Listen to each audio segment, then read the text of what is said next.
Quitte le Real. Quitte le Real. Toi aussi, quitte le Real. Quitte. Et toi aussi, il fallait pas y aller. Barre-toi de ce club. Et toi...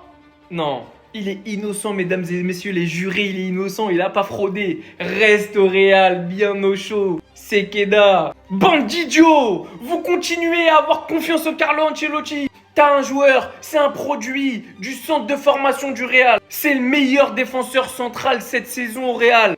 Bien devant Rudiger, bien devant Tchouaméni, bien devant Alaba. Et tu l'as sur le banc? Faut pas s'étonner qu'en Espagne il soit derrière dans la hiérarchie, derrière Koubarsi, derrière Hussein, derrière même le Normand. C'est à cause de Carlo Ancelotti. S'il était titulaire au Real en Espagne, le statut ne serait pas le même. Et même lui, faut parler de lui, hein. Le pauvre peu de temps de jeu qu'on lui attribue. Sur toutes ses entrées, il montre de belles choses. Même si aujourd'hui, il y a peut-être des petites choses un peu brouillon, il veut trop prouver. Mais c'est normal. Avec le peu de temps de jeu qu'il a, dès qu'il joue, il veut que prouver qu'il mérite du temps de jeu à Carlo Ancelotti. Et toi, mon gars, fallait réfléchir.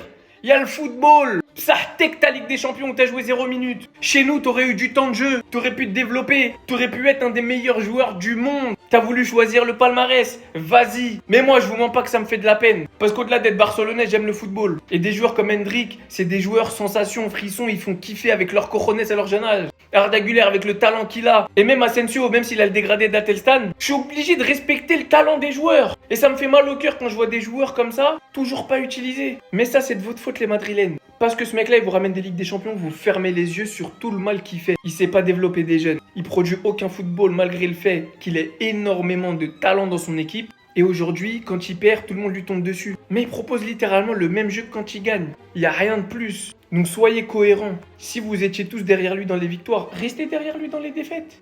Restez derrière lui.